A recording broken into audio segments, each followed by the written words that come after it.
Dana Schwartz, and this is Rise or Die, the official companion podcast for Peacock's original series, Those About to Die. On this podcast, I go behind the scenes with the show's cast and creators to learn how they brought their brutal vision of Rome to life. Gosh, people will freak out. Rise or Die launches on July 18th. Watch or listen wherever you get your podcasts.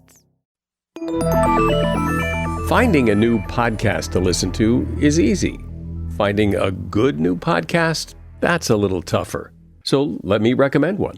It's called Something You Should Know. If you like fascinating information you can use in your life from some of the top experts in the world, you're going to like Something You Should Know. I'm the host, Mike Carruthers, and recently we've covered topics like the benefits of laughing, the science of dreaming, where your deep desires come from, even how to make the perfect burger. We produce 3 episodes a week, and each episode is packed with rock-solid intel that will make your life better. And we have a lot of fun doing it. Something You Should Know has been ranked on the Apple Podcast charts every day for over 7 years. A lot of people like this podcast, and you will too. Listen to Something You Should Know wherever you get your podcasts. Look for the bright yellow light bulb on the blue background. It's Something You Should Know. Hey, everybody. This is Jenny and also Kristine. Hello. And we just have a couple things to tell you before we get started. We really do. In order to help support our show, we are going to need the help of some great advertisers. And in order to find those great advertisers, we need to learn a little bit more about you. So if you will, please go to podsurvey.com/Buffy and take a quick anonymous survey that will help us get to know you a little better. That way we can show advertisers just how awesome our listeners are. Even if you've taken a podcast listener survey with us before, this one is new and important, so we really need you to take it too. Plus, once you've completed the survey, you can enter to win a $100 Amazon gift card. What? I know, right? You can get so many things with that. Wow. Again, that's podsurvey.com/Buffy, podsurvey.com/ we all know how to spell Buffy. But it's Buffy. Thank you, Jenny. You're welcome. Also, we have a store where we sell shirts and pins that are full of Buffy love and patriarchy smashing. In fact, we added a new Smash the Demon Lizard Patriarchy tank top just a few days ago. They've sold fast, but we have a few left in stock, and don't be sad, we will have more in stock soon.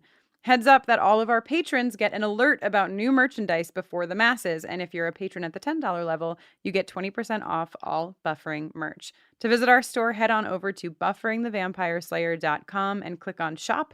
And if you want to come and join our Patreon family, you can do that at patreon.com/bufferingcast. What's a tank top? That's like a t-shirt with no sleeves? You got it, Jenny.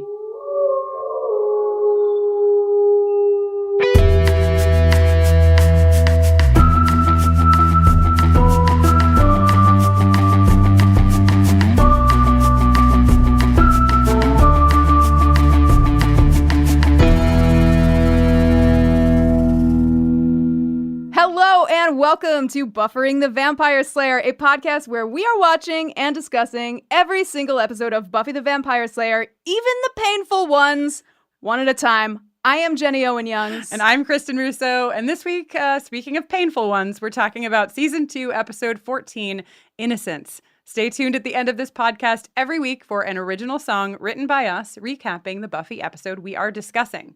Innocence was written and directed by Master of Pain, Joss Whedon. It originally aired on January 20th, 1998.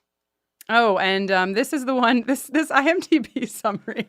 This is the one where Buffy and her friends battle the judge and face unexpected danger from Angel, who has lost his soul after experiencing a moment of true happiness.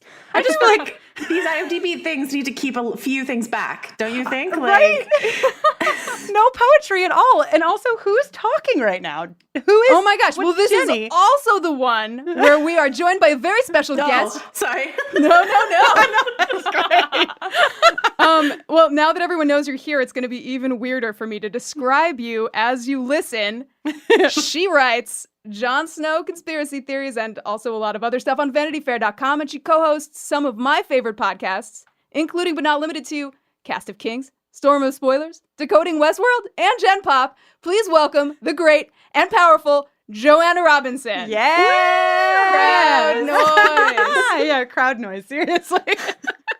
Well, welcome. Those are so many podcasts. And that's not all of them. Like That's how not all of them. many hours in your day do you not podcast? Guys, I don't want to stress you out, but today I'm recording. Well, you asked the reverse, but I will tell you today I'm recording 3 podcasts. So. Wow. But don't tell the other ones. Yours is the one I'm looking forward to the most. Because if Hell anyone yeah. listens to any of those podcasts, they know that no matter what we're talking about, I will find a way to bring it back to Buffy because Buffy is like the most important pop cultural thing to me. So Hell I'm yeah. so excited to be here. Gosh, we're so excited to have you on this podcast. And I mean, that's a great place to start because you do have a very intimate, deep connection with Buffy, as many of us do. But we would love to hear, you're into Buffy. Well, I started watching like right when it aired, and I don't know. I've gotten to the age of life where like sometimes you don't like to talk about how old you are. But anyway, I'm as old as Buffy was. Like I was exactly Buffy's age when the show came out. And so, I started watching it like the first season and I really liked the movie. And so I was like, okay, well, I'll see what, this looks like a terrible knockoff of that great Christy Swanson, Luke Perry joint. And I'll give it a try, WB. And then I really the first season we know is not the best this show has ever been, but I still liked it. And then, and then became full on obsessed in the second season. And actually, like I've told this story a lot. Usually I tell it around when we're talking about the episode Passions, but for a while during the season 2 of Buffy, I was not allowed to watch TV, and I don't know why. I must have done something wrong, and this is my punishment. And so my friend Luani used to tape it on a VHS tape. Oh, yeah. And bring it to school and bring it to me so that I could then like take it home, and I was allowed to watch tapes, but I wasn't allowed to watch TV or something like that. I don't know. What an That interesting is a weird rule. Yeah, I that's could an watch interesting tapes on the punishment. weekend or something like I don't know what it was. Anyway, and like I couldn't record Buffy on my own. I don't know why this was the system, but this is the system that she would tape it, bring it to me at school, and then I would go home and watch it, and then I would come back and we would discuss it.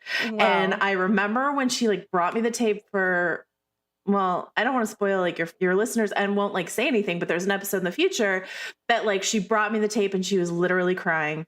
Oh my And God. she was like, I can't talk to you at all about this until you see it. Oh, no. And then I saw it and I came back to school and I was crying. So, no. it was like basically when I first understood what Joss Whedon is capable of. And that's not even this episode, which is in and of itself its own like crazy Joss Whedon-ness. But I remember you guys were talking, I think last week, about sort of the idea of the week by week cliffhanger between Surprise and Innocence, or like having to wait a week, and the fact that they did air them back to back on 2 different days. But I was like, I wanted to like, when you guys said that, when I was listening to your podcast and you said that, I wanted to be like, I had to wait until the VHS tape came to me from my friend. So, Oh my God. yeah. Oh my God. And you know what we learned is that not only did this episode air the day after, but it aired on January 20th, and it aired right before the series premiere of Dawson's Creek.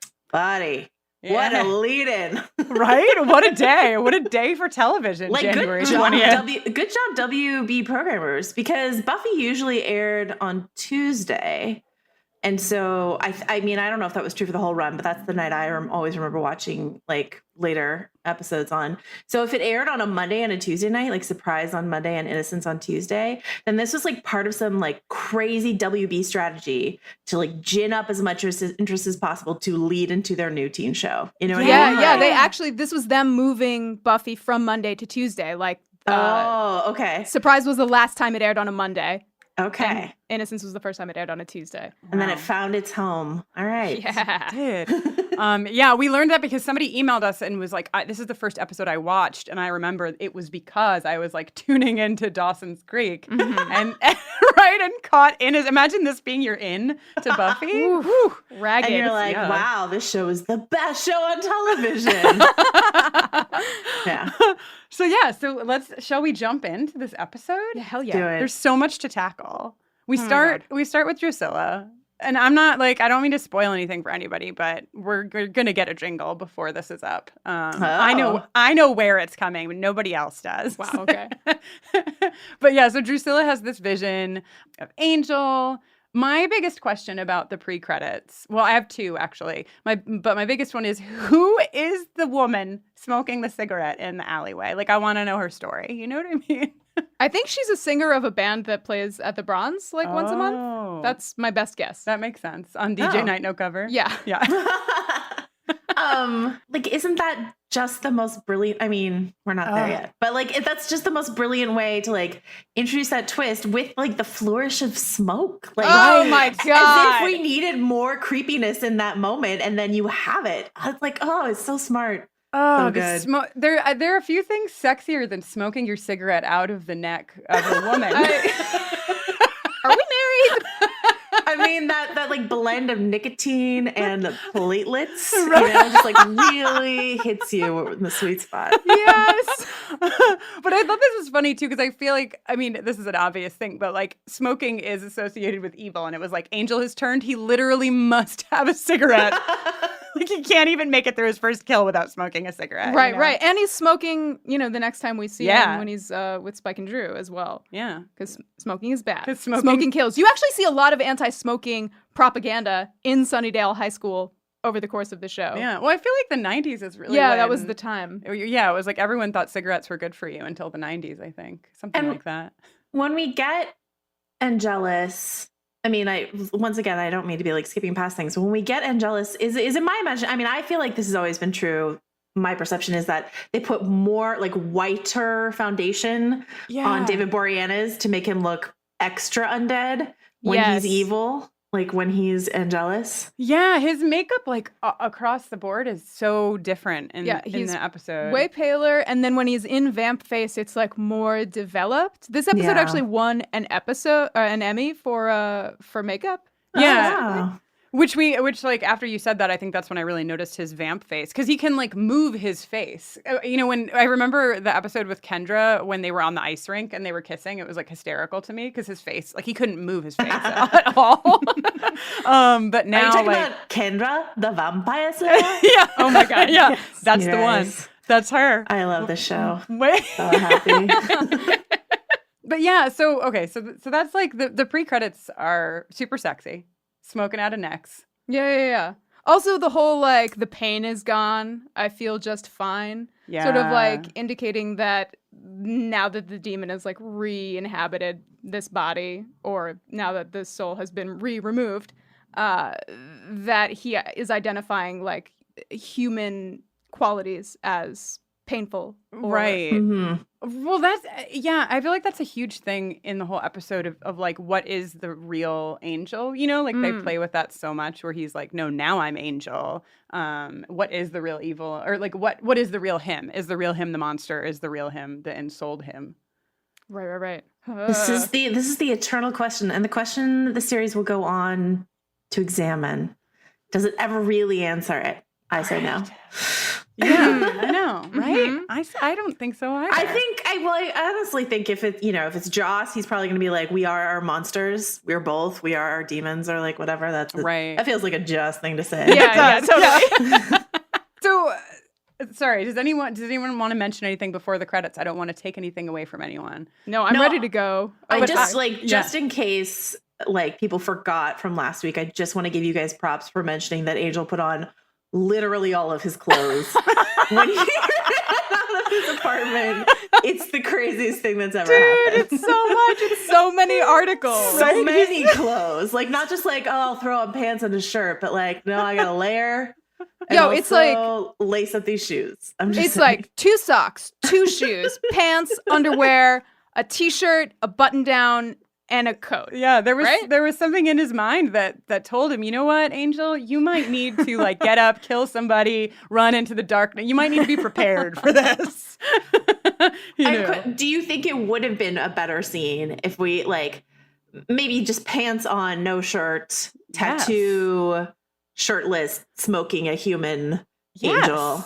Joanna, is that even a question? I think they should have gone shirtless. I think the layers were a mistake. Yeah. I think the fact that they had the opportunity to very easily narratively keep David Boreanaz shirtless and they didn't do it is kind of weird. Perplexing. Yeah, it's unusual for them. Yeah. Some unusual restraint. So how about Buffy and her guilty walk of shame in her mom's house? I mean, Amazing. her house too, but like it's very much her mom's house in this moment. Yeah.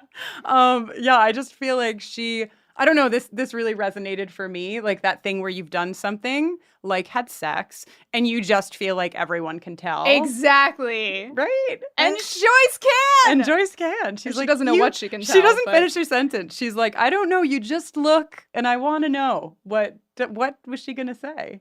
You just Right, look. because at the end of the episode, she says, "You look the same to me." Yes. So, Right. like at first in my notes, I said Joyce thinks she looks different, and then I went back and went, Joyce thinks she seems different, like or Joyce is inconsistent with her observations. Is what Yeah. I'm saying. Yeah. Joyce is confusing. Well, she's got a busy week at the gallery, probably. Yeah, she didn't even have time to make a cake, for God's sake. Yeah, oh my just God, 2 store-bought cupcakes. Store-bought. Come on. No. Come on, Joyce. I know you're like a frazzled single mom, but get it together. And I love how she's like, "What did you do for your birthday?" I'm like, Joyce, you don't know what your daughter did for her birthday. Come on now. I know they're like roommates. Yeah. That gallery takes up too much of your time, Joyce. The thing I need to mention here, and I like warned you guys off air that I was going to talk about this, is like what Buffy is wearing when she sneaks back into the house and what she was wearing before is my favorite Buffy article of clothing, which is these resplendent giraffe pants. Of all the like too short, tight pattern pants, and she's got a few. These are by far my favorites, the giraffe pants. You guys noted, like you guys were very, smartly observed that she wears a lot of white in the last episode. So she's got like cream beige on top or whatever. But the giraffe pants are just like, of all of Buffy's outfits, that is my favorite. Oh, So, that's what, you wear white before you have sex, and then after the traditional dress. Yeah, the dawning of the giraffe pants. Obviously. Yeah. Right. Speaking a beautiful of, tradition. Yeah, and speaking of giraffe pants, because when we did talk off air, you were like, listen, I need to check in on Kate Leth. Is Kate Leth going to mention? And we were like, Kate Leth is not going to mention giraffe pants, but oh ho ho, how much she will mention. So maybe this is a great time to go over to Kate and hear a fashion watch. We've missed you, Kate. Yeah. It's time for our friend Kate to give you the Buffy fashion update. Well, welcome back, everybody, to Buffy Fashion Watch. I was gone for a spell, I was sick, and now I am back. I have so many thoughts about Innocence. It is one of my favorite episodes. It always has been, but I promise I will stick to the fashion. I won't talk about how the episode was a complete game changer for me when I was like 12 years old, and then again when I was 16, and how it means so much to me emotionally, and how I know almost every single word, and how that bit with Buffy and her mom at the end almost makes me cry. I'm not going to talk about that. I'm going to talk about Drusilla. Drusilla wears 2 of her best outfits of the whole show in this episode, and I love them. They have her in these deep blood reds, which completely makes sense. She's kind of at the height of her power right now, but she has her first outfit, which is this silk gown with this wraparound sort of tulle scarf thing that she has going on in the intro, which is incredible. And then again later, that top. It's brocade, it's scalloped, it's got boning. I think the back is clasped all the way up, and she's paired it with this long silk, or maybe velvety? I'm not entirely sure. Burgundy skirt with these suede heels, and she looks unbelievable. She is the total show stealer, and there are a lot of good looks in this episode. I have to talk about Cordelia's. Firstly, her schoolgirl look in the opening is incredible. Her little yellow sweater set and her high-waisted plaid skirt and her probably very expensive Mary Jane's, perfect. And then again later when she's supposed to look quote-unquote cheap, she looks amazing in a shiny silver trench coat, a studded headband, and hoops. She pulls it off. She absolutely pulls it off, and she looks amazing. And Willow's look when she's in the van with Oz, and later at the mall, her fishtail braids and her big sweater coat situation and her overalls, she looks incredible. Buffy looks good in this episode. Miss Calendar looks good in this episode, but it is such a moment for Willow and Cordelia and Drusilla that I have to give them their props. I love this episode, and I love this show so much, and if you made it through without crying, congratulations. I'll see you at the mall. I mean, not that mall, though, because yikes. That was our friend Kate. She gave you the Buffy fashion update. Thank you, Kate Leth. Never a letdown, always a take up. What a dream. So good to have you back.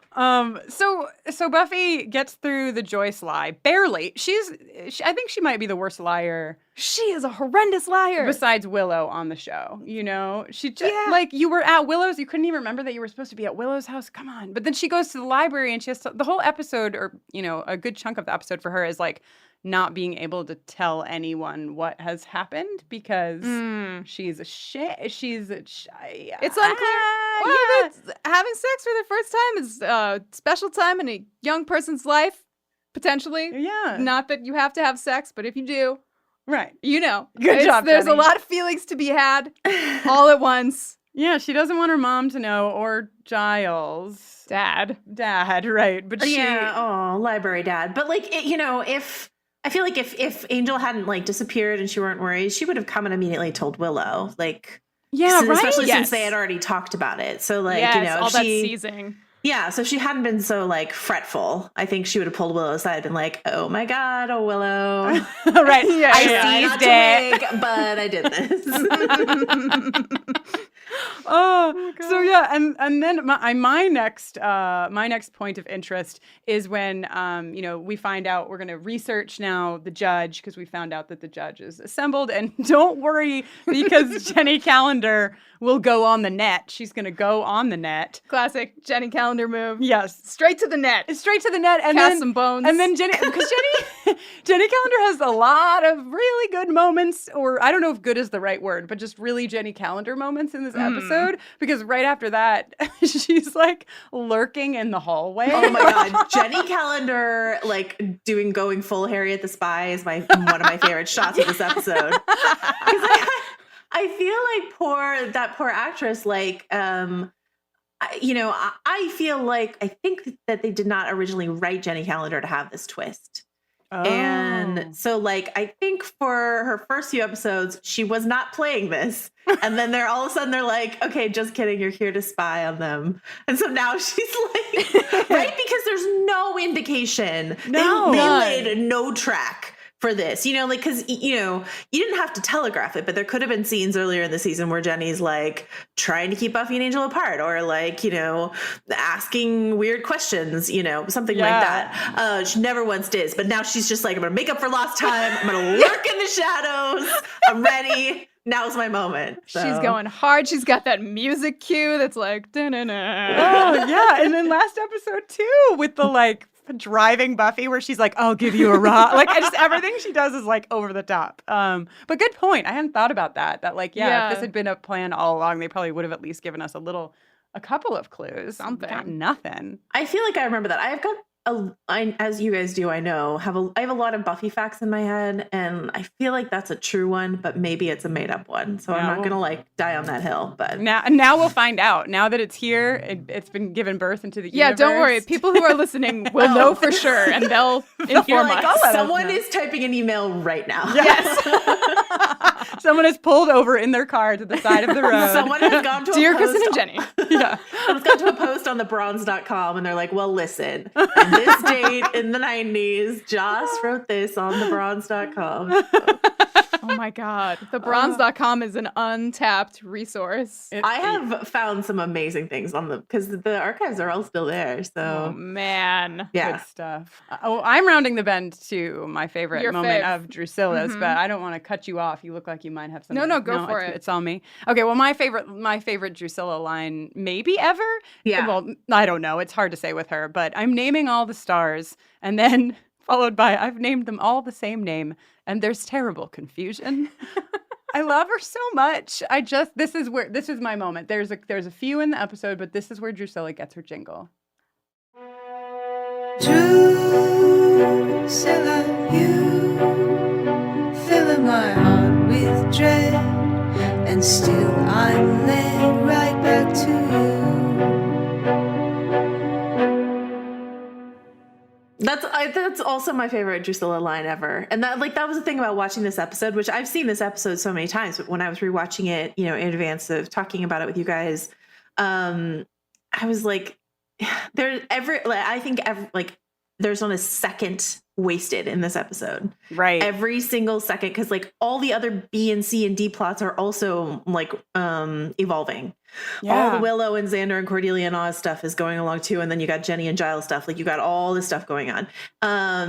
But this when Drew said that line, I was like, is my favorite Drusilla line also in this episode? Like, how is there room for the best Drusilla moment also in this episode? Right? So, Oh my God. yeah. But it really, It's really unbelievable how much good stuff is put like per square inch. It's just yeah. too Because much. right after this, we get the beginning of like Angel's like an awful person and jealous is. And so like he's just being so awful. Yeah, to and Spike, and Spike is so emasculated, and it's just amazing, and it all starts here. Like we've spent so many episodes developing a love for Angel, so they really have to hit it out of the park in terms of like how despicable can we make this character in the span of one episode. Ooh, Turns out the most despicable. Turns out they do a great, horrible job. This is also where you find out that David Boreanaz can act. Like, beg your pardon, but like seriously, like you're like, okay, you can smolder. You were plucked from walking your dog on a street somewhere. Someone thought you looked good in a t-shirt. They were right. That's fine. You can wear necklaces. That's also fine. You can smolder, but can you actually act? And then like when he gets to do this in this episode, you're like, okay. All right, Boreanaz. Yeah. That's not necessarily been borne out for the rest of his career, but I would argue like this turn right here is like peak Boreanaz. Definitely like a hello. Yeah, I mean, like the flick of the cigarette, the pushing of the box, the like way he talks, like even the way he talks, his face acting, like Yeah. he's crushing He did a good it and job. making us all feel terrible. That great chorus girl joke that he like enters with. You're like sarcastic Angel. Where did you come from? Oh Yeah, my goodness. we've literally only seen him be like brooding and quiet and sad. and now we get these three, Best throuple right? of the show to date. I know I don't know if you have a nomination for the sexual tension award of this episode, but my nomination, and I think yours Seconded. too, is the throuple sexual tension. We've got Spike, Drusilla, and Angel. They just want to do it all day long, I think. For sure. Right? Yeah, for sexual tension, I have to agree with you. For like pure heartstrings, I gotta go with my boy Oz later. But like, like we'll do sexual tension belongs to the vamps for sure. Especially the moment where Spike is like, the Slayer like really got you, blah blah blah, and he like growls and lunges towards Spike and then like kisses him on the forehead, and Spike like giggles. Like it's like it's a lot. It's a lot. yeah. And this is the best it gets, because then it only gets like more sour from there as Spike gets more jealous. But like these are the good times. The good times. And we like find out in this scene that Angel's ultimate plan is to destabilize Buffy. Like he doesn't want to kill her. Back to being Angelus, He that's what wants to does. eviscerate her emotionally. Yeah, the only way you can kill this one is to love her. He says That's later. such a good line. And also I love how Drusilla is so messed up. She's like, oh, you want to mess with her the way you did with me. Oh And my like, God. Drew, that's not something to be real excited about. Yes. Right? Just remember who you're talking to. Oh my God. Yeah. Actually, I think that maybe that exchange happens where I almost gave Drew a jingle, but I had to give it to her early. Pokes out the doll's eyes. When she pokes out. Yes. So good. It's so good. It's so good. Also, I realized when I was writing down the sexual tension award that their initials spell out sad. I just, this is Spike, Angel, and Drew. Oh. no, it's really neither here nor there, but I was very excited when I noticed it. Speaking of sexual tension and things surrounding that, oh boy, Xander and Cordelia have kind of an emotional exchange, and Cordelia is like jealous because she thinks that Xander wouldn't die for her the way that he would die for Buffy. What a great way to express that. This is like the 1-2 punch for me for Cordelia. Like, this is how I fall for Cordelia. She first says, "You wouldn't die for me," and then she scrunches her nose up. I can't take it. I know that she's directing it at Xander, which is a bummer for me, but if I'm imagining it directed towards me, I'm in. I'm all in. Before we get to this, like, highly fraught triangle situation that happens in the stacks, I want to note one of my favorite douchebag Xander moments. Yes. Because this episode is really hard for me because, like, I loved Xander when I watched it when I was 16. And then when I watched it later, I was like, oh, you're actually the worst. Okay. Oh, you're a bad person. I get it. But you know, and you guys I know talk about this a lot on the show, but like that scene where, you know, Buffy's talking to Willow and you can't hear Buffy's side, but she's so upset and Willow's trying to talk her down and Xander goes, "Say hi for me." Yes. And I'm like, Xander, you're the worst human. But this episode is hard because Xander gets to be right about Angel at last. Yeah. And that's a bummer. Yes. Because like I don't like him to be right about anything. So Right. Yeah. Right. And that moment that you just talked about too, "Say hi for me," is so shitty. And what I love about it is that Willow, like, she hangs up the phone and before they cut to the next scene, she's like, "Say hi for me." Like, she's like, She's not fuck having it. is wrong with Yeah. you? Which I appreciate. what is your damage? Exactly. Exactly. And this is I think I was talking to Jenny about this. It seems like the first episode that we've seen where Xander has really solved a huge problem, like, on his own, using his own skill set, using his own brain, without really even collaborating. I mean, obviously he needs like Cordelia to help him in this particular way, but I think it's the first time that he's like, "I'm Xander and I'm going to do this thing." Yeah, And I've got they an idea. lampshade that, right? By him being like, "Oh, I'm having a thought. Oh, I'm having a plan." Like, basically, is that what this feels like? Like, Yeah. to actually be useful for once. So, yeah. Right. Yeah. Okay, well, I don't want to do it. I don't want to talk about this moment with Willow. I really don't. It's like I know that the episode is sad because Buffy and Angel, but also this is gutting. it's so, I drew a broken heart in my notes. That's Wow. how much I was hurting. Allison Hannigan is like I don't know if this is your experience. My experience growing up is that when Allison Hannigan cried, I cried. Yes. It wasn't necessarily true with Buffy, like, because Sarah Michelle Gellar is a good crier, but Allison Hannigan is a great crier. And you're just like, "Oh, please, darling Willow, don't be sad. Don't cry. Yeah. I'm so sorry. We'll make it better." Yeah. And she has like 3 tiers of sadness in this like one scene. Like, she's like upset, angry, and then she's upset, and then she like gets to this final level of devastation when she says, you know, "It just means you'd rather be with someone you hate than be with me." Oh God, I can't. And Jenny, you've So talked before rough. about like Willow being used precisely as Yeah. Joanna is Yeah. saying it worked on her. The writers talk all the time about you know, that they discovered early on that the quickest way to the sort of like emotional jugular of the audience was hurting Willow. Oh, God. They So love it's to hurt Willow. True. But yeah, I mean, they read my bronze.com post. Damn it. oh my God. Oh, what was your new username, you think, on bronze.com? I definitely did not post on bronze.com. I only read, but I did a Buffy message board on actually a Canadian website was my first message board ever that I joined. Wow. And actually my login name had nothing to do with Buffy. So, and it's kind of embarrassing. Aren't they all? We won't pull that one out of you, but Thank you. and then okay, so we're just going from like sad to sad here because we have this scene with Willow and Xander that's like heartbreaking, and then right after it, Oh no. not to give us a moment's pause, is the scene between Angel and Buffy, which is First, we see like Buffy walk home alone at night, like to her house, and then be like, "No." And also, I wanted to mention, since you guys did such a good job of pointing out like how she's in white last episode, she's in black in this episode. Oh, wow. And wow. And as she's walking home, and probably when she walks into Angel's apartment full of shoji screens, she a more minor key version of the Buffy Angel love theme plays. Like you were like, "Oh, I didn't know this could get more poignant." But here it is. Yeah.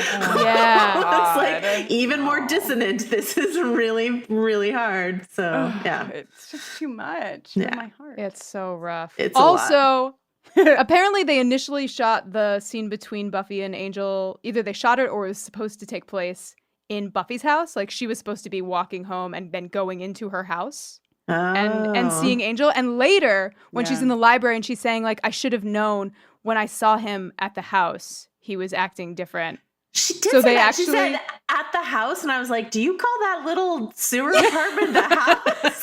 What are you talking about? Right. Not enough shoji screens in the world to turn that into a house. I'm sorry. Like, where do you find that subterranean, everything is cement apartment? Who is renting that?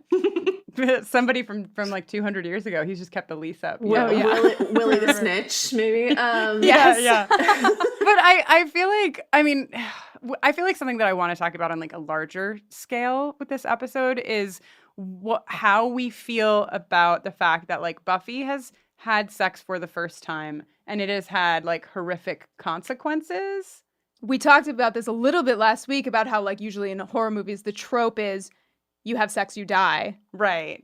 In this world, you have sex, you die emotionally. Your boyfriend becomes abusive and it's not just this show, right? It's like a network TV thing where like if teens have sex, something terrible has to happen to them. Right. Just like in horror movies. But I'm inclined to give Buffy a little bit of a pass here only because they have other characters, spoiler alert, have sex later. Other characters have sex on this show and terrible things don't happen to them outside the norm of living in the Hellmouth. There aren't like direct bad consequences of later sex in the series. Yeah. So like I don't feel like the series is necessarily moralizing. And I do think that this, like Joss's whole conceit is like, what if the like monsters in your high school were actual monsters? And so I say it like that, but I love the show. But like, every time Joss talks about it, I'm like, I get it. It's a metaphor. So he's like, okay, so here's a scenario that a lot of teenage girls face where like, you think you're dating the nice guy and then you have sex with him and then he wants nothing to do with you anymore and he treats you like trash. And what if that happened? But it's because he's lost his soul. Because an ancient Romani curse says if he has an orgasm, he can't. Anyway. Yes. Yes. This Romani curse has an orgasm clause. It's fine. Right. God, yeah, that woman who wrote that curse, she was really creative. She thought of She was everything. like, but if you have an orgasm, then it's over, man. I actually Does that mean? No, go ahead. I mean, I'm just wondering. Oh, like, can he not pleasure himself? Is that what your question was? I think it's supposed to be. I think the explanation around that is like true love orgasm, true love plus orgasm. Orgasm equals math. That's the math. Yeah. I had true love plus orgasm equals negative soul. So. Oh my god. Yeah. Somebody please listening, just like make us a poster or something. That's good. That's really good. I had a practical question too about that, about the math here with the soul loss is like, it doesn't seem to make sense to me. If you're this woman putting this curse on Angel because he's evil and you're like, I know what would hurt him the most. It would be to have a soul and he has to live with this pain. Shouldn't the like math have been that if he found happiness, he would just die? Like, it seems weird to me that like if the end result of this is he'll go back to being the thing that he was when you cursed him in the first place. This seems like a curse clause of convenience. Yeah. He got out on a loophole, I think. Joss is like, I know we put a Romani curse on him, but what if there's guys, bear with me. Right. First of all, what if Jenny Calendar is a Romani spy? Right. I know we didn't lay any track for it, but it's okay. Second of all, guys, orgasm clause. Right. All right? Let's do it. I was just going to say, like, back to this, like, using monsters to really get in deep on these, like, high school arcs and stuff. This, like, moment between them when he's like, oh, yeah, that was horrible. Like, you were horrible in bed and whatever, as, like, a device to bring her to her knees, I just felt it, like, gutted me. It's the quintessential, like, nightmare. Your worst fears of what could happen in that situation. Right. You're like doing this thing for the first time. You don't know what it is or what you're supposed to do. No one has really properly taught you. And even if they have, you still don't know what the fuck you're doing. And then, and I just like brought myself back to that time in like high school and college when it was like, oh my God, what if I do something wrong? Ugh. Right, and he's much older, and he has experience, and you know, much, am I gonna, much, like, much older. very, very, very much older. And then you know, they've built up for, you know, a short season and then a half a season to them saying "I love you" to each other, and then in the scene when she goes "I love you" and he goes "Love you too." And Oh my god! And like the finger guns. Fuck, Even when she first sees him and like runs to him and hugs him, the way that he like hugs her back is the worst. He's an evil genius. We love you and jealous. We're so happy you're here to cause pain and despair. And your like logical brain wants to be like, how do you not know, Buffy? But like then when you add to it, like thinking about how she's feeling and how vulnerable she's feeling, it's like, I guess that's why she like couldn't see that this is obviously not the same person. Ugh. And then I'll call you. I don't want to leave this scene without that last line. They were like, I know what'll really put the nail in this coffin. I'll call ya. I'll call ya. Yes. Now we have Jenny Calendar and good old Uncle Enyos chatting up. What is vengeance?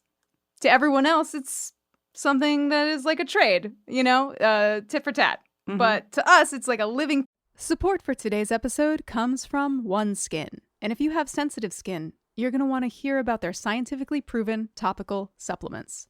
Free from over 1,500 chemicals and preservatives that can make skin red, irritated, or itchy, their products are safe for sensitive skin. It's just one of the reasons they've earned the Skin Safe seal of approval. They've also earned the Jenny Owen Youngs and Kristen Russo seal of approval, if I do say so myself, Jenny. I couldn't agree more. I've been using OneSkin for a few months, and after a few weeks, I remember it like it was yesterday. I texted Kristen and I was like, maybe she's born with it. I looked in the mirror that morning and was like, oh, things are happening, and I am happy. I have used a million billion skin products, and I did not think that I was going to switch off of the skin like lotion, the moisturizer that I used and the under eye cream that I use, because I have used them for a little while and I really like them. And I've switched completely, which is a pretty big deal. OneSkin is the world's first skin longevity company. By focusing on the cellular aspects of aging, OneSkin keeps your skin looking and acting younger for longer. Get started today with 15% off using code BUFFERING at oneskin.co. That's 15% off at oneskin.co with code BUFFERING. After you purchase, they'll ask you where you heard about them, and if you can, please tell them that we sent you. Contained herein are the heresies of Radolf Burntwine, erstwhile monk turned traveling medical investigator. Join me as I uncover the blasphemous truth of a plague-ridden world, that ours is not a loving God, and we are not its favored children. The heresies of Radolf Burntwine, coming January 2nd, wherever podcasts are available. Thing that passes through generations, and we serve it forever. Yeah. Which is like pretty intense. Yeah, I like this Uncle Ennio speech. And we get like sort of the full skinny on like what this scene is for us. You know, them explaining the mechanics of the curse and like what the loophole is. Mm-hmm. And then later it gets explained for the crew, the Scoobies, separately. Yeah, and I kept forgetting that, like, because if I remember anything from this series, because I having only seen it once and having the memory of like a goldfish, don't really hold on to much. But this was like so rooted in me that I didn't even remember that this was the first time you learned it. You know, to me, I was like, this is the thing that everyone knows about this show is this piece. Yeah, I guess maybe we wouldn't have known before because they never explained it. I don't think they explained it to Angel as they were like cursing him. We curse you forever, but P.S. orgasm clause. But my friend Danielle Nussbaum, who listens to your show, hello Danielle. Hi Danielle. Hi Danielle. She's a huge Buffy fan, and she has been trying to figure out like what Buffy tattoo she wants to get for a very long time, because these are the things you should take very seriously. If you get a fandom tattoo, something you like really care about, or any tattoo, you really want to make sure that it is the right thing. Mm-hmm. And like, you know, she's toying with, like, this is going to mean nothing to some of your listeners, but like a 555 tattoo or something like that. But like, I think I would go with is not justice we serve, it is vengeance. Nice. That would Like be my across Buffy. the shoulders. Yes, that would be my Buffy tattoo. In like gothic, it is not justice we serve, it is vengeance. Hell Someone yeah. will be like, why do you have a Sons of Anarchy tattoo? Or like, and I'm like, actually, it's Buffy the Vampire Slayer. Right. Yeah. It's the other Uncle Sons of Enya's, Anarchy. obviously. Oh God. Wow. Something that struck me, and this is the next scene, so excuse me if I'm cutting anyone off, but the scene between Willow and Xander that happens after the Uncle Enyo scene, where like Willow's heartbroken, right? And she comes back to the school and is like, you know what, this is more important than my heartbreak. And it like mirrors Buffy too. Like I just feel like, again, putting myself back in that place of like first heartbreak, there's no way I would have fought the big bad. Like I wouldn't. I would have been like, everybody go fuck yourselves. I'm going to bed. Like I can't. Like I just think it's incredible that both of them like pull out of these moments. Obviously Buffy's is, well, I mean, who am I to judge whose moment is more intense? But they both pull out of this moment to fight, even though they've just been like knocked. I mean, I don't know. I just Crushed. feel like, yeah, like that. Losing your first love, seeing your first love, it's just, you don't stand up from that. And they do. The thing is, like, I get that, like, Willow is hurt, but I just feel like her take on Cordelia is a little extreme.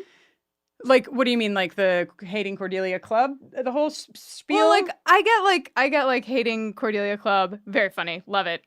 You were the treasurer. What? Who Would I was give taking up? Xander the responsibility of being treasurer? No. Well- It would be what's his name who dies in the first episode, obviously. Jesse. Jesse. Sweet Jesse. It would be like Willow president, Jesse all the other offices, Xander nothing for you. Xander gets Nothing the for sex. Gretchen Wiener's bye, Xander. But I love how Willow says, you have gross emotional problems, which incidentally is the name of my forthcoming album. Look for my album, Gross Emotional Problems. Coming soon. I guess though, if we remember like the first episode of season 1 and like how awful Cordelia is to Willow in that episode. Yes. And like we all like Cordelia so much, we do. But like that's because the show has allowed us to see this growth. But like presumably she had been bullying Willow in that fashion for a long time before that. So Right. you know, that's something I like, you know, the softer sides of Sears is what I think about when she says stuff like that. Yes. Totally. And I think she's just so heightened. Like it's such a gut punch that I feel like what you're saying You is say like, the worst thing you yeah, can think you of. like dig down deep for like the absolute worst thing you could possibly say, which with Willow is still not that bad. You know what I mean? Like even for But over the course of this conversation, Xander starts to have an idea. The first idea he's ever had. Yeah. What a day. It's a good day for What Xander. a day for Xander. And that idea turns into a plan. But then The The lights lights go go out. in Sunnydale. This is like, I know, there's there's just so many fucking things in this episode that made me so sad. And this is another one, like how they've grown to trust Angel so much that like Willow in the dark is like, oh, it's just Angel. Like nothing bad could possibly happen because Angel is here and it's fine. It just I mean, broke. sure, he sounds like he has rocks in his mouth. I don't know why, but it's fine. This is fine. This is all fine. Yeah, he smells like a walking chimney, but This is all fine, guys. This is fine. so yeah, and then Xander, there's this like moment with Xander where it looks like he has, you know, some sense, some like spidey sense. Yeah. That something's going on because he like walks away and he stops without That's what I'm cause for saying. stopping. He gets to be right, and I don't like it at all. Yeah. Yeah. If I could take away anything from this episode, well, first it would be Angel losing his soul. I would take that away. But then second thing would be Xander being right. I would take that away as well. But yeah, so right, Jenny Calendar comes out with the crucifix that she has prepared for this moment. Of course. She was lurking in the corner with it for hours, Yes, I'm sure. just waiting. Looking suspicious. Yeah. And you know, and kind of like helps Ricochet. I mean, she helps the situation in terms of like having the crucifix because it's how Xander gets Willow. But really, the moment is like when Buffy is like, "I'm fucking right here, and I'm gonna fight you." Well, That too, but also Xander does have, I mean, I will grudgingly give him credit, and again later when his plan is good, but like, you know, he grabs Jenny's crucifix and sneaks up behind Xander to go rescue Willow. So we have to give him some grudging credit for that heroic moment. Yeah, and Yeah. a good move. It's like he really does like ricochet Willow off of of Angel. Yeah, It's like yeah. a 3-point move for sure. Yeah.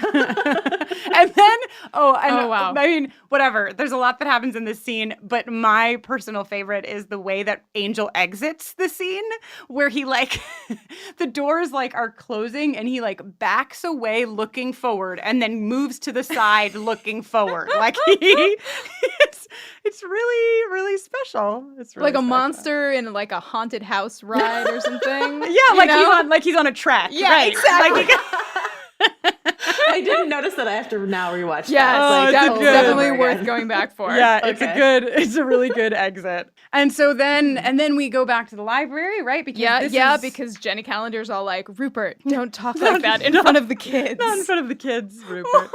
Yeah, but Those kids have seen so much more intense shit than Jenny Calendar. I know has. she's confused. She's all over the place. Joanna explained it. She's confused. Her whole Her- plot line has just changed right before her eyes. She doesn't Who know. am I? She's Just like, that's not where I dangle it. I don't know what to tell you. But also that we have to like shout out to like the sad shot of Buffy just like fingering her claddagh ring, like Yeah. desolate in the depths of despair. So sad. And then Willow, who's sharp as attack as always, like doesn't get to the bottom of the case, but she's like, how did you know there was something wrong with Angel? Just because he sounded like he had rocks in his mouth. And Jenny's like, I see in the dark, guys. It's fine. It's fine. Right. Yeah, and then Willow has her second like moment of reckoning when, After Giles is like, oh, there must have been an inciting incident. And Buffy's like, gotta go. Yeah, and then it's that meme with the like lady thinking with math symbols, and it ends with Willow and the math equation of 1 minus 1 soul.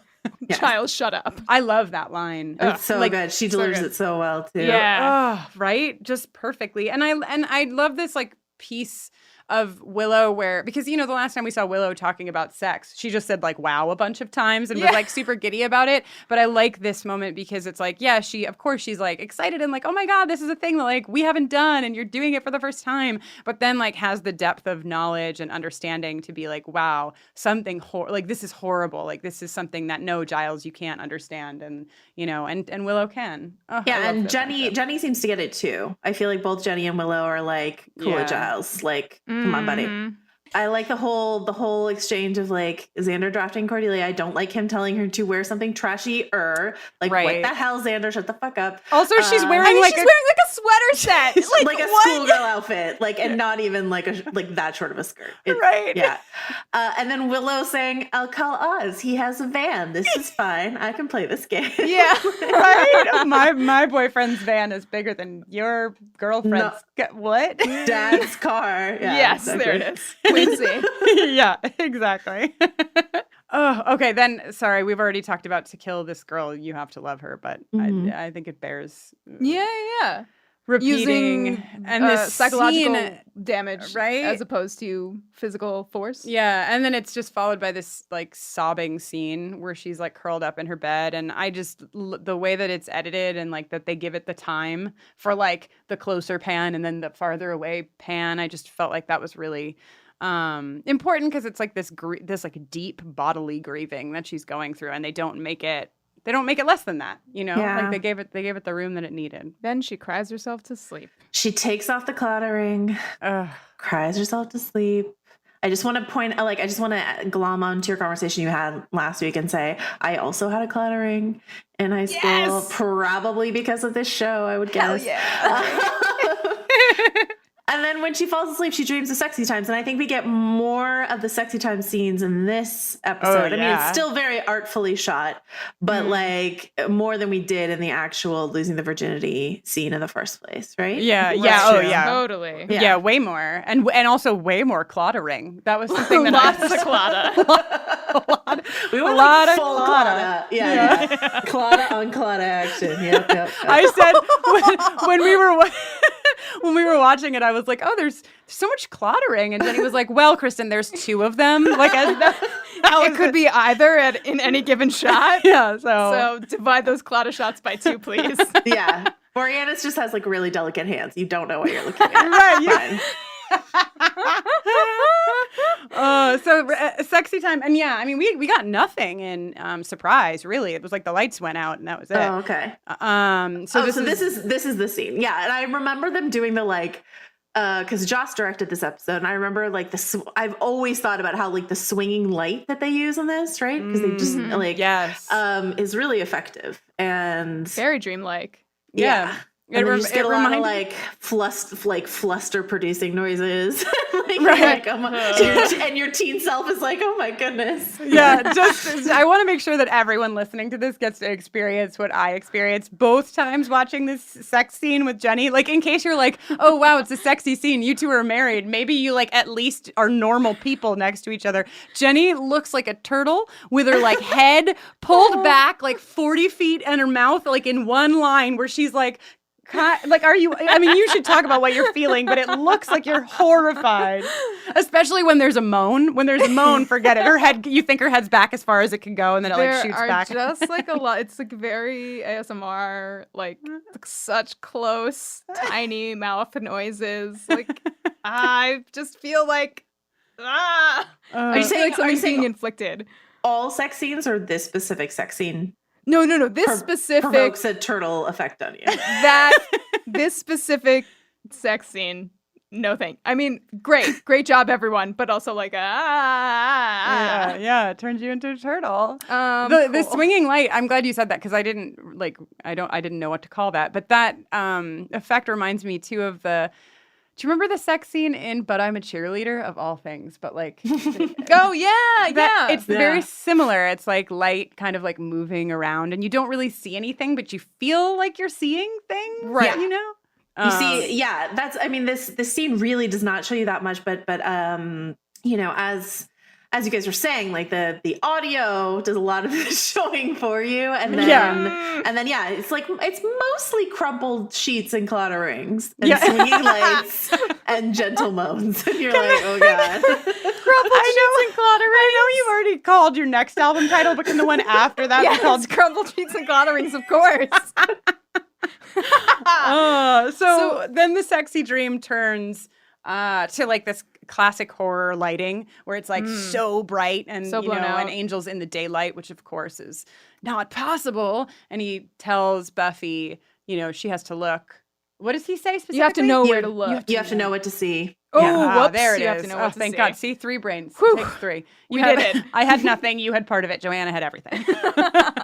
Really, just took one brain. And then she fucking wakes up. I can't. Like, she wakes up. I'm sorry. I have to just butt in. Mm-hmm. She wakes up not on her doily pillow. She wakes up on a leopard pillow. Do you think that the recurring animal prints in this episode have anything to do with the fact that she has had sex? Like Yes. Do you think Joyce came in and like tucked a leopard print pillow under her, like? Oh my god! Joyce came home from the gallery and she's like, "It's clear that my daughter's been crying and is fully clothed on top of her bed sheets. Let me tuck this cheetah print pillow under her head." Yes, she was like, Buffy seems like she's gone through a rite of passage. Perhaps she's boned her vampire boyfriend. I know what she needs. The traditional gift for that occasion. Yeah, it's of our people. It's fine. So then she takes her head off of that animal print pillow. And like, first of all, something I didn't notice when we watched it the first time is that she puts the fucking crucifix on, like the angel crucifix that she like made her upset. She like has it around her neck. She storms into the school. Wearing the cutest, flimsiest top of all time. She's like tearing through the halls in a barely there cami. And it's like so cute. And and then like the class is happening. She doesn't care. She just I feel like even though I know her hand wasn't extended in front of her in like a grip motion the whole time, like I picture it like that, just straight for the jugular on Jenny Calendar, throws her on the desk to a cheer. In case you're wondering what was happening in our living room at that moment, Jenny and I both cheered. For her knocking Jenny Calendar down. Not that I want Jenny Well, I kind of want Jenny Calendar to get knocked down, but whatever. I mean, I understand. It's situational. Right, it's situational. A little retribution. She's owed that, And to Jenny Calendar's credit, you know, like she immediately owns up to it. She doesn't try any of her like sneaky hallway lurking shit anymore. Yeah. She's like, okay, fine. You're the Slayer. You will literally snap my bones into tiny pieces. I didn't know. This moment for Giles too. Okay, so like my ranking of like if you hurt them, I'm hurt goes Willow 1, Giles 2. Mm-hmm. So like Giles being like Willow being like Buffy, stop beating up my girlfriend. She's she's a cyber pagan. She's the best. Come on. And then like Jenny admits it, and he's like crumpled.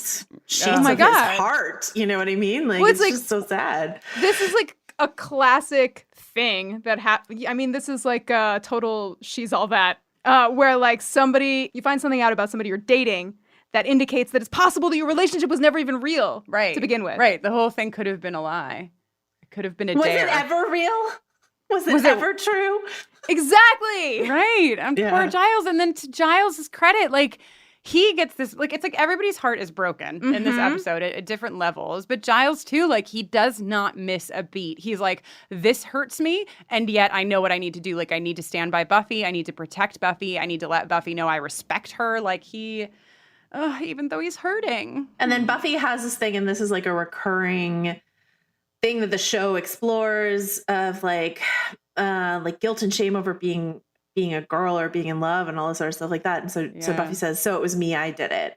And like, you know, for her to take all that on herself when obviously, no, it wasn't you. You didn't do it. Like, come on, poor Buff. But like, that's her interpretation of the facts. So of like self-blaming and, you know, and also like that attachment. I mean, I just think that's like the line, right, of like pleasure to like, I can't, if I'm going to experience pleasure, it must also result in like something not good, which is something that I think like so many people walk with, you know, like there's so much conflict and like shame and weirdness placed around sex, especially as a woman, that again, there goes Joss down his rabbit hole. Yeah.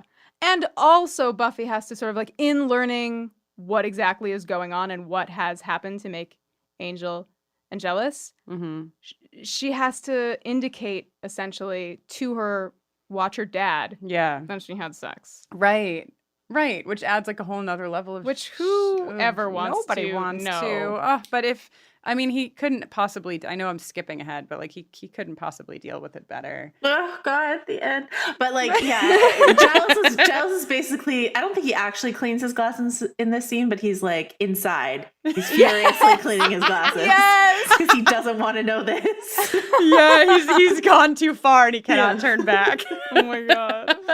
So then Uncle Enyos, R.I.P.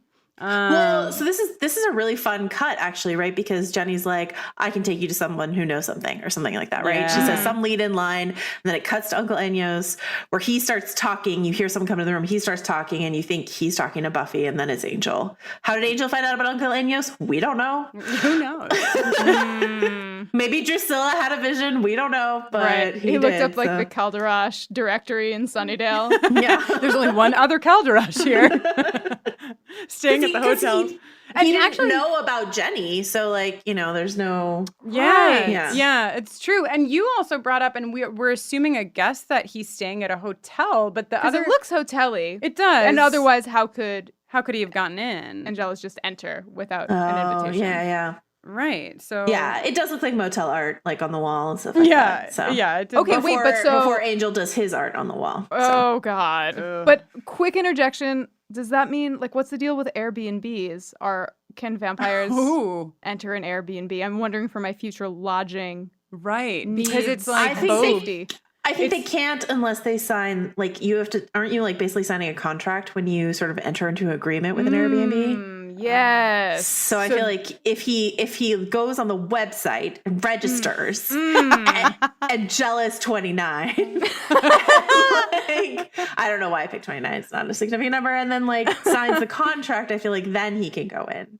Interesting. Yeah, because there's a lot here. It is both someone's home and a place of lodging for others. Interesting.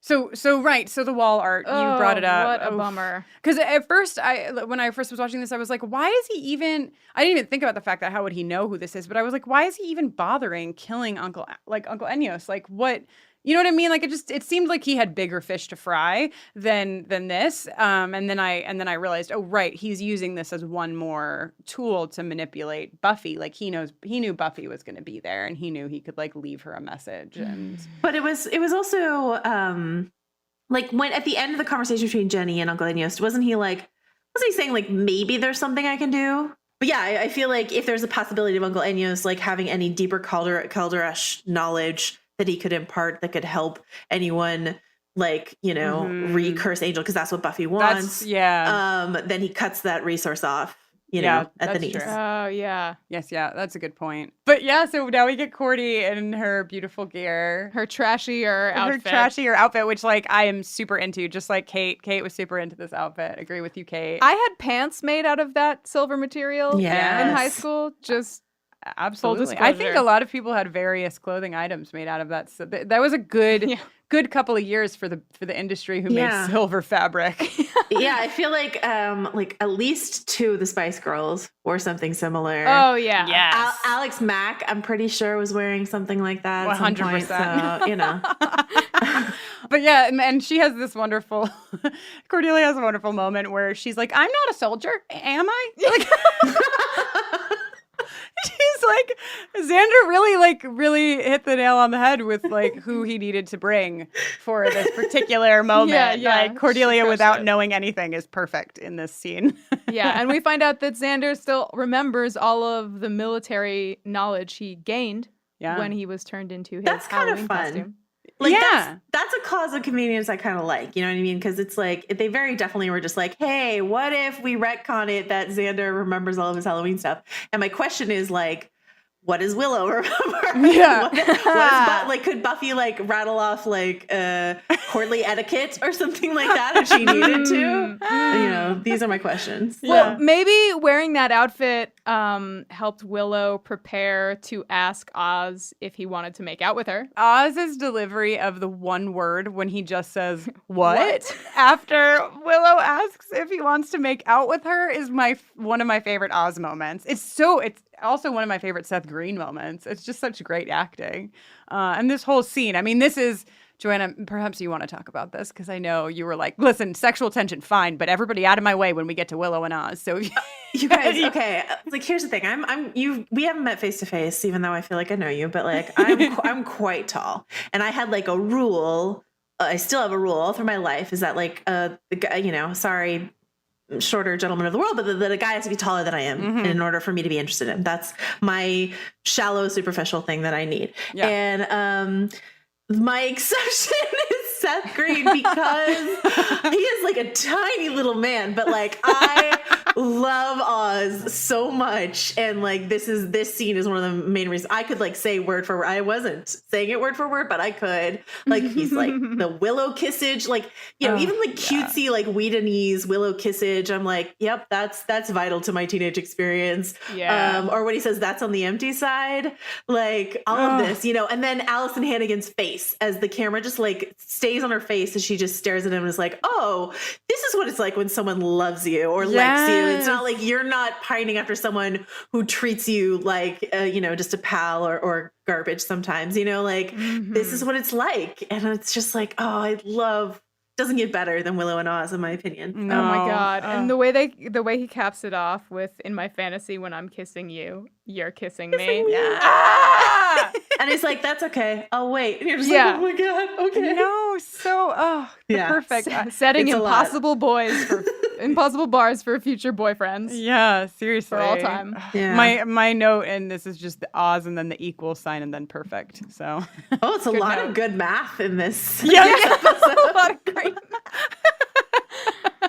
So then Buffy, right, we have this like scene before the commercial break, where she's like, I'm going to kill him. Like, I know what I need to do and I need to kill him. And when we come back, we get, I think was up for Sexual Tension Award number 2, the trio of the judge, Drusilla, and Angel. I just love the three of them. I love this moment where Angel calls the judge Spiffy, and the judge is like, Spiffy? Like, he like doesn't understand.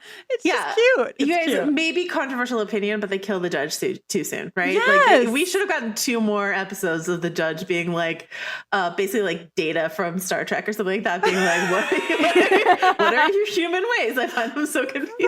Right? Just like awkwardly kneeling in the corner and being like, leave me alone. Like, I'm preparing. Yeah, I'm preparing. I have a bone to pick with so the judge earlier says he smells humanity on Drusilla and Spike because they love each other, right? Right. Mm-hmm. And then when he touches Angel, he's like, this one cannot be burned. He is pure, right? Mm-hmm. And we were like, oh, Angel's evil. But isn't the whole premise like that Angel's still jealous, loves Buffy? Like, he's obsessed with Buffy. He loves her. Like, I think he still loves her. There's that like creepy obsession angle to it, but there's, right. I mean. But maybe it's that like through like what happens to that love when you take away the humanity kind of a deal, like it alchemizes into something different. And it like it's still there, but it appears that if it like happens in different ways, whereas like Spike and Drew, like they'll like cuddle with each other. There's actually a moment in this episode that I found really interesting where Spike puts his hand on Drusilla's like stomach in a way that like it looked like it was like she was pregnant. Yes, it did. Yeah. It was like, but I feel like they just have this like very compassionate thing that I don't know that I guess ain't. I don't know. We have to ask the judge. Does anybody have the judge? Yeah. Can you guys please get Brian Thompson to be a guest on your show? Yes. Thank you. Yes. We want that. I actually was pulling up all of Brian Thompson's IMDb data very recently so that we can have him on. I mean, we can have him on at any point. I feel like he's been 2 characters already. Like, so then there's this Giles moment where. So good. Right? They're like opening up the weapon and Jenny Calendar is just really good at like popping up in like the little space of the frame that isn't full of anything. She's like, hey guys, how do you need help now, Jenny? Yeah. And Buffy says, get out. And then, Giles, she said, get out. Number 1 dad alert. Number 1. He stands. World's greatest dad. Stands right by her. And then we go to the mall. Yay, the mall. The second time we're in the Sunnydale Mall, right? This is time. Wait, so is that the same set they use in Bad Eggs?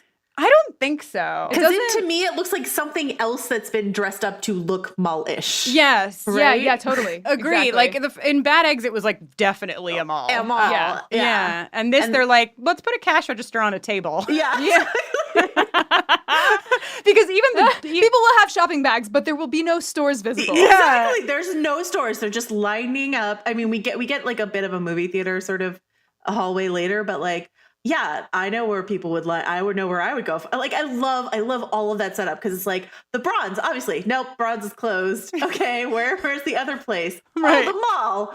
That place we've been once before and I think never go again. Right. And I feel like there's also a general lack of concern amongst the shoppers. Like, I know that the judge doesn't actually start frying people right away, but he actually does fry. He fries one guy right off the bat. But like even before, the guy is blue. He's the size of like a tank, and he's just I just feel like that alone should have caused like a murmur from the crowd, and yet everyone's like, yeah, like is this tied into Quest for Camelot? Yeah, the movie that's currently screening. You guys. I was watching this episode. I'm like, soon I will get to see the poster for Quest for Camelot. It's like part of my ritual of watching this episode is like the time capsule that is like the only way people remember that movie exists is because the poster is in this episode. God, I'm going to tell you what, if Jenny and I ever just want to take a week off and we need 2 co-hosts, could you imagine Kate and Joanna talking about an episode together. Jesus because Christ. you're I feel like the things that you noticed too, because that was the first thing that Kate texted us about this episode. She was like, oh my God, this is the one with the Quest for Camelot posters. I was bracing myself for it. I was like, are there other posters? I was like, I know the Quest for Camelot posters there. Are there other posters? And I was like, no, it's Quest for Camelot no matter what the angle. And then I think there's also a cardboard Quest for Camelot standee. So I feel like Quest for Camelot sponsored this episode, it feels like. Yeah. Wow. I would love to be able to dig Or maybe that it was information up. produced by the Kazooies? Oh, yes. That own Buffy, basically. Oh, interesting. They were like, we know how to work this shot. Yes. So then, right. So, okay. So first of all, nobody at the mall responds. Second of all, no one in the Scooby Gang seems concerned at all that there are just a million people in the mall. A million civilians. When they are shooting off. Does anyone know the name of this I weapon? think it's a bazooka. It's a bazooka. No weapon forged. I feel like we just needed to say no. We hadn't said it yet this episode. I think no weapon forged. That's an important thing to say. It takes an army. No weapon forged. Okay. Yeah, that's actually my tattoo. That's my Buffy tattoo. It's just no context. It's just going to be no weapon forged. But yeah, what about the civilians here, guys? I mean, I feel like one of Cordelia could have been on crowd control of get out of here. Right. Yeah. Yeah. Something. Right. Anything. Just anything. And then this, I love the slow-mo of Drew and Angel, leaping over the railing, landing on the floor, and then Drusilla throwing her Drusilla tantrum that her plan hasn't Spectacular. gone. Yeah. There's so many comedy moments in this episode, in any given Buffy episode, but I never laugh hardest. Then at the hardest that I laugh is the moment where Drew and Angel realize what that weapon is. That they're fucked. They don't even try with the judge. They're like, screw this guy. They look at each other, just screw this guy and jump. And it is so funny to me. They're like, we got this big plan. We're going to burn the humanity. Oh no. Screw our guy that we spent so long trying to assemble. Yeah. Right. Just bail. It's a great moment. Limbs and torsos and heads pulled from every corner of the earth. Right? All that hard work. Screw that guy. Screw that guy. Yeah, and we should note, I guess, that this was the pan up on Buffy is the classic opening credits shot, right? Yes. Oh, it's so good. It's so good. And then my next note is Getting Wet Part 2. Oh my God. Because I was listening to your Surprise episode and I was like, I hadn't thought about all the getting wet in Surprise. And then when the sprinklers went on, I was like, oh, and we're back. We're back. Which is hilarious, but also, totally a device to be like, hey, remember. Because that's exactly what's happening here. It's right there. They're getting, they're not going to have sex, but they're this moment between them that has passed between them is a part of the fight scene that is about to happen. The sexual tension is certainly there in the fight. And then the reason that Buffy can't yet kill him is because of what has passed between them. And exactly. Oh my God. And he says you made me the man I am today. It's really so driving dark. It home. So dark. And then, probably a lot of people who are listening right now are guys, we were working to the end of the episode and nobody has brought up a key point in all of your podcast episodes. But don't worry, because Buffy can't kill Angel, but she can kick him really hard in the balls. What do you think that represents, Jenny? Well, I think that represents smashing the patriarchy. Yes. Nailed it. And I just my note here says kicks him in the dick. Yeah. Actually, yeah, mine just dick period, kick period is my actual words. Also, please don't write to us, but I'm just wondering aloud with no expectation of anyone, please do not write to us. You're really about asking this. for it, Jenny. I know. But what is it that makes it so painful and so sensitive for what makes it so painful to be kicked in the balls? Yes. What makes it so painful to be kicked in the balls? I think it's just a million billion nerve endings. That's what I think. That's my scientific hypothesis. Are all of your nerve endings intact when you're undead? I'm having a hard time buying and your deep, blood very flow, powerful, very powerful, strong, evil, fueled by his psychotic rage. Right. But he's felled by a kick to the Right. junk. I'm with you. Even if he had the same feeling in his balls as other people have in their balls, I just feel like the whole purpose of him as a vamp is that he's like the strongest vamp in the like. I feel like he probably shouldn't have gone down as hard. But that moment is for Buffy, and that moment is like for us. We need and I'll take something. It. Yes, we'll take after everything he's done all episode. We'll take it, and also like it's followed. I love this fucking line too, where she like kicks him in the dick. And then she's like, give me time. Yes, give me time. Maybe that'll be my tattoo. Give me time. You're gonna get a full sleeve. You guys. And plus your back rocker. It's just going to be my entire arm, a lot of phrases. The giraffe pants will be incorporated. Great. This is great. Wait, you should just You should just get giraffe print tattooed on the whole entire lower half of your body. Of your legs? Just your legs in giraffe print? Are you saying permanent giraffe pants? That's exactly what I'm saying, Joanna. Oh my I never knew it could be possible. I want to say really quickly that we did skip over the judge going, what does he say? Like, what's that? Or what's that do? What's that do? Yeah, that's a pretty good line. The judge, you're right. The judge should have stayed around, man. The judge is a great character. And then, and also Cordelia has that great line where she's like, where they're like, go pick up the pieces of the judge. She's like, pieces, we get the pieces. Our job sucks. And then we got that great moment where Oz just points at a bit and goes, arm. Yeah, why is Oz not doing any of the lifting is a question. I feel like Oz drove us here, so. Yeah, and like he's integrating, he just learned about vampires like the last episode that we saw. So he needs a minute. Yeah. He's adjusting. So Buffy says, give me time. And then we cut after this scene, after this very self-aware scene for Buffy, I think. That's what I loved about it, which I didn't say, was just that like not only is she saying like I will be able to do this, but she's very aware of the fact like she needs to build up her strength and like kind of is okay with the fact that she isn't there yet, which I love. And then we get to your favorite car. I wrote down Old Jalopy. I don't know why I wrote Old Jalopy, but that's what I called Giles' car. Jalopy, yeah. Yeah, but I wrote it Jalopy. It's a Citroen, or that's not how you say it, but Citroen. Oh, yeah, Citroen, right? Yeah, I think so. Somebody wrote us a very detailed email, including the phonetic pronunciation. Citroen? I don't remember. Oh my gosh. Sorry, person who wrote us that great No, it was email. great. It was a great email. We read it on the mailbag. We just can't remember anything. But yeah, so Giles is in his they have this like perfect dad it's so sweet. Exchange that is really important too. Like I feel like it is really, I don't know, it's just like this critical moment of her being like, I did this, like just really feeling guilt, and Giles being like, no, like, you didn't, like I can give you what you want, but I like, I know what you're after is guilt, but I can't give you that because I don't feel that about you. And him saying like an angel loved you too, Oh yeah. Which seems so important. Like validating. To say to her, right, that like,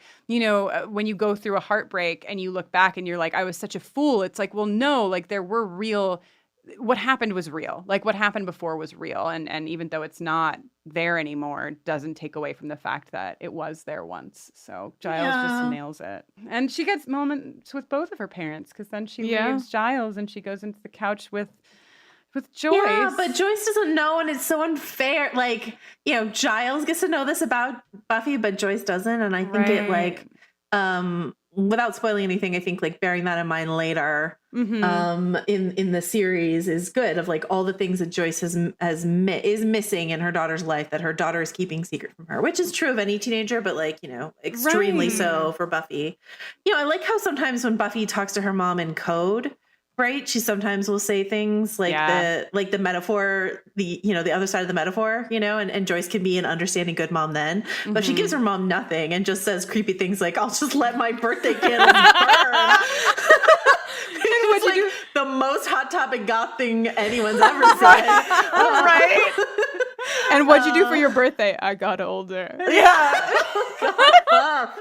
But I do love that they're like wearing their like matching socks and PJ, like their whole little like cozy, comfy getup is so cute, and their black and white movie tradition. And it's so sweet. It really is. And like, and I obviously without spoiling things, but like we have talked too before about this like coming out kind of a narrative, and I think that is what you're talking about here too, of like, yeah, okay, fine. Like most teenagers don't share everything with their parents, but there's like this wall up where she can't even really tell Joyce anything. Like she can't explain why she's hurting, which, you know, for me, a person remembering being a teenager and having my heart broken by the first girl I ever kissed, like, you know, I couldn't even like roll my eyes and be like, you know, Mom, this thing happened, leave me alone. You know, like I couldn't even do that. I couldn't say anything. So yeah.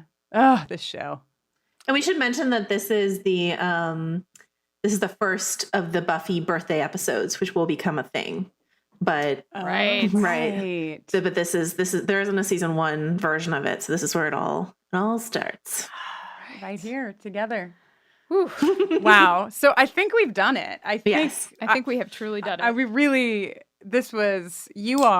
Joanna, this was such a dream. You guys, it was such a dream for me.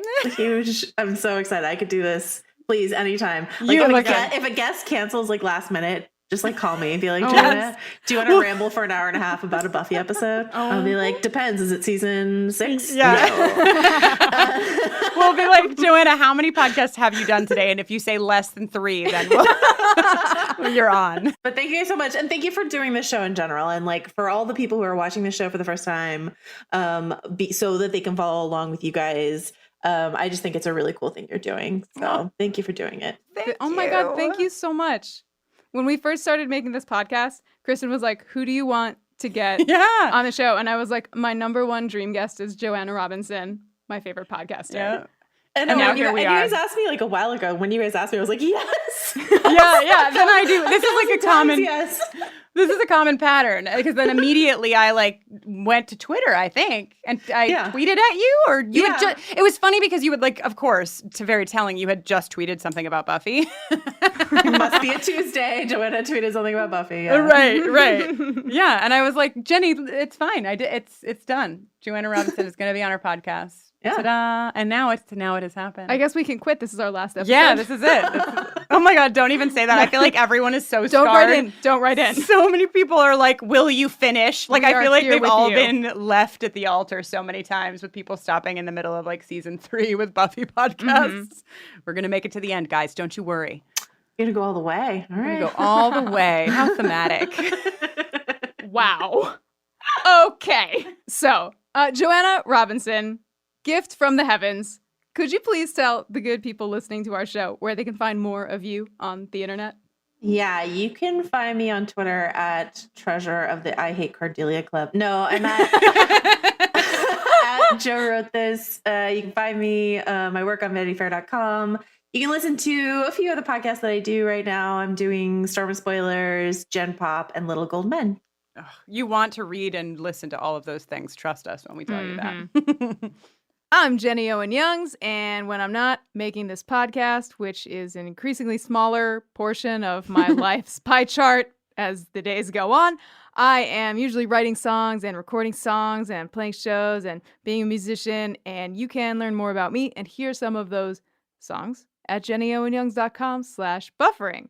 And you can give me a shout, as many of you have been doing recently, in various literal forms, on Twitter at Jenny Owen Youngs. Yes, and I am Kristen Russo. You can find me on Twitter at Kristen Noeline. That's KristinnOeline, which is my middle name. My middle name is Noeline. A lot of people very close to me, people I've known for a long time, have suddenly started to say, wait, what is that word, though, that you keep spelling? Because no one knew it was my middle name. Do you feel seen now? I feel seen. It's a variation on Noel. You're all welcome.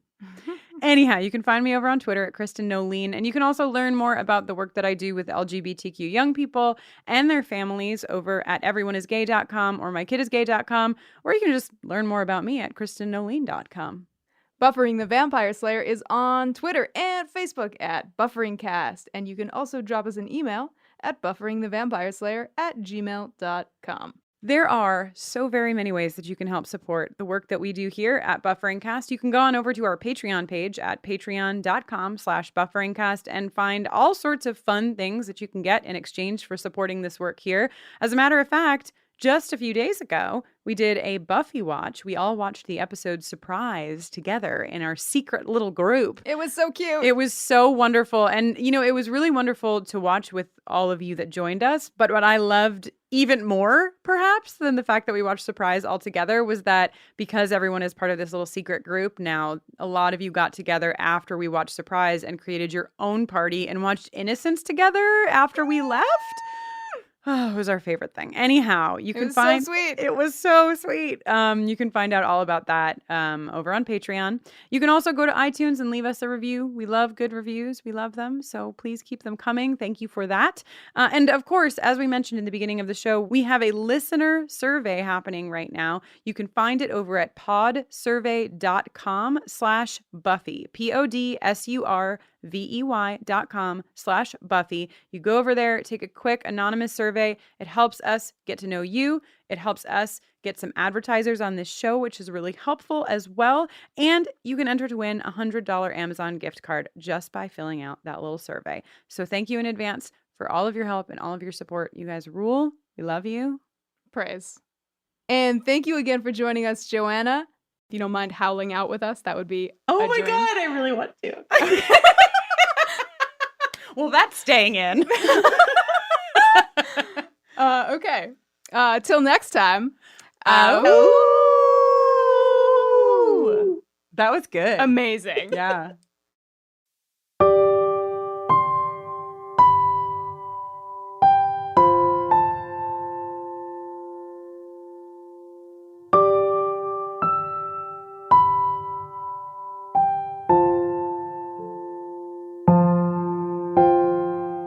Shadow that lit up my heart, your stare that took me apart. How could I belong in anyone else's arms? Shadow that lit up my heart. Looking back, I can only ask, who was that? Who was that?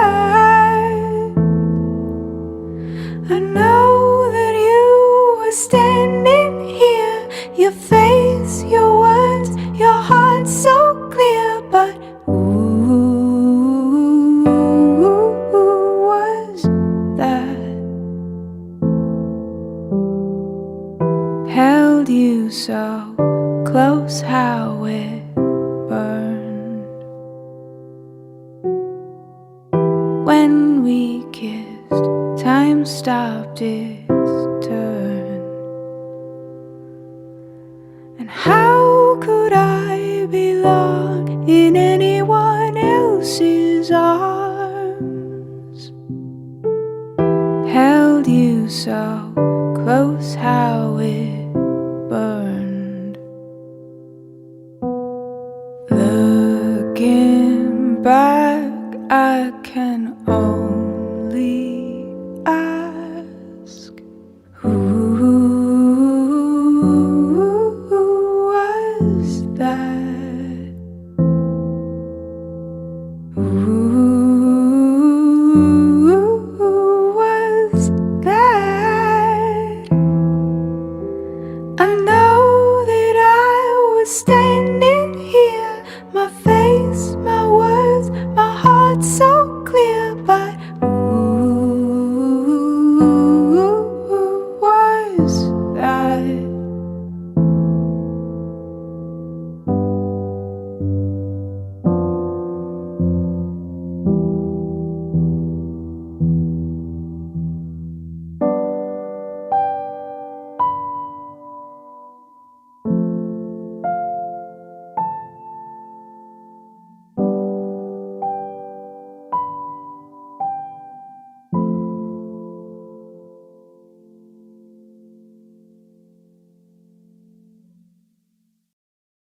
Hi, I'm Dana Schwartz, and this is Rise or Die, the official companion podcast for Peacock's original series, Those About to Die.